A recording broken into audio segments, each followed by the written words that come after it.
હોસ્ટેલમાં આવેલું રાંધેજવા ખાતે સાબરમતી કન્યા છાત્રાલય વિવાદમાં આવી છે તો અહીંયા ગઈકાલે જ રાત્રે 3 વિદ્યાર્થીનીઓ હોસ્ટેલની વોર્ડનના માનસિક ત્રાસના કારણે સુસાઇડ નોટ લખીને હોસ્ટેલનું વરંડો શોધીને ભાગી છૂટી હતી। વિદ્યાર્થીનીઓ ભાગીને પોતાના ઘરે પહોંચી અને વિદ્યાર્થીનીઓનો આક્ષેપ છે કે હોસ્ટેલમાં તેમની પાસે કચરા પોતું, શાકભાજી કાપવાનું તેમજ ટોયલેટ, બાથરૂમ સાફ કરવાનું કામકાજ પણ કરવામાં આવતું હોય છે તેમજ માનસિક ત્રાસ પણ ગુજારવામાં આવતો હોવાનો વિદ્યાર્થીનીઓએ ગંભીર આક્ષેપ કર્યો છે। રાંધેજાની સાબરમતી કન્યા છાત્રાલય ફરીથી એકવાર વિવાદમાં આવી છે।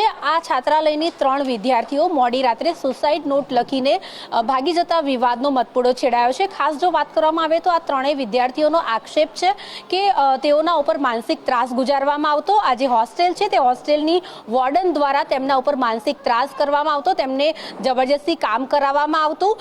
તો અત્યારે હાલ આ જે વિદ્યાર્થીનીઓ છે અત્યારે હાલ આપણી જોડે જોડાઈ છે, એમની જોડે આપણે વાતચીત કરવાના છે। પહેલા તો રોશની આપણી જોડે છે, રોશની પરમાર, એની જોડે વાત કરીશું। રોશની, પહેલા તો હોસ્ટેલમાં તું ધોરણ 10માં ભણે છે, કયા પ્રકારનું વર્તન તમારી જોડે ત્યાં કરવામાં આવે છે? આપણે કંઈ બી સવાલ પૂછીએ ને તો સારી રીતે આપણને જવાબ ના દે।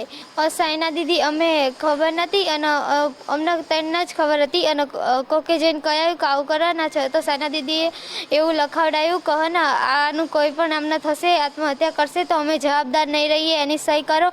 એટલે એમને હાથ ઊંચા કરી લેવા માંગે એટલે અમે સહી કરી હોય પછી તો એમની જવાબદારી ના જ આવે ને, એટલે એમને એવું લાગ્યું એટલે એમને અમારી જોડે સહી કરાવી। અમને અમારી સફાઈ થોડીક મતલબ અમારું હોમવર્ક બાકી હોય તો અમે હોમવર્ક કરતા હોય, સફાઈ બાકી રહી ગઈ હોય તો અમારી જોડે ફરીથી એ અડધી સફાઈ કરી હોય ને તો બી આખી સફાઈ કરાવડાવે। પછી બીજું શું કરાવે?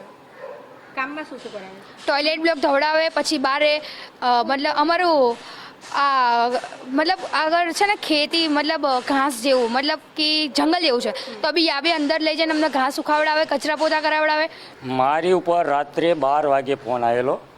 12 વાગે ફોન આવ્યો એટલે મેં મને કે તમારી છોકરી મિસિંગ છે। એટલે મેં કીધું ક્યારે આ બનાવ બન્યો છે? તો મને કે લગભગ 7:30 થી 8 વાગ્યાની વચ્ચે બનાવ બન્યો છે। તો મેં કીધું 8:30 વાગે બનાવ બન્યો, તમે મને 12 વાગે કેમ જાણ કરો છો? બરાબર, આ તમારી મોટી બેદરકારી છે। પછી મેં એમને એવું કીધું કે ગમે તે કરો, હું 10, 15, 20 મિનિટમાં હું સરખેજથી ત્યાં પહોંચું છું। બરાબર, 40 કિલોમીટર અંતર હોવા છતાં મેં એમ કીધું 20 મિનિટમાં હું ત્યાં પહોંચી જાઉં છું, તમે શોધખોળ ચાલુ કરો અથવા બાઇક લઈ અને 2-5 કિલોમીટર તમે શોધખોળ ચાલુ, મારી છોકરી મારે જોઈએ। બરાબર, તો કે હવે અમે શું કરીએ, તમે આવો પછી અમે શોધખોળ ચાલુ કરશો। એ વાલીની જ રાહ જોતા હોય, પોતે કંઈ કરતા નથી। બરાબર, મેં કીધું તમે પોલીસ કમ્પ્લેન કરી? તો કે પોલીસ કમ્પ્લેન કરી છે પણ 12 વાગ્યા સુધી પોલીસ ત્યાં રાંધેજામાં આવી નહોતી, અમે ગયા ત્યારે જ આવી છે। એટલે આ લોકો પોતાની એટલી બધી મનમાની ચલાવે છે, કોનો હાથ છે એમની ઉપર એ નથી ખ્યાલ આવતો। તો એ લોકો છોકરીઓને હેરાન કરે છે, ફોન નહીં કરવા દેતા, વાત નહીં કરવા દેતા, મળવા જાય તો થોડી વાર જ મળવા દે, આવી રીતે હેરાન કરે છે। રાત્રે સુવા ના દે અને જઈએ તો આપણને હરખો જવાબ ના આપો। અને ત્યાંના જે ગૃહપતિ મેડમ જે છે તેમના દ્વારા આ તમામ જે વિદ્યાર્થીનીઓ જે માત્ર ભણવા માટે થઈને હોસ્ટેલમાં રહેતી હોય છે તેમની ઉપર જે અત્યાચાર થઈ રહ્યો છે તે તાત્કાલિક ધોરણે બંધ કરવામાં આવે, નહીં તો આવું નહીં કરવામાં આવે તો આ જે વાલીઓ છે તેમણે શિક્ષણ વિભાગમાં ફરિયાદ પણ કરવાના છે। કેમેરા પર્સન બિપિન અમીન સાથે અનિતા પરમાર, મંતવ્ય ન્યૂઝ, અમદાવાદ।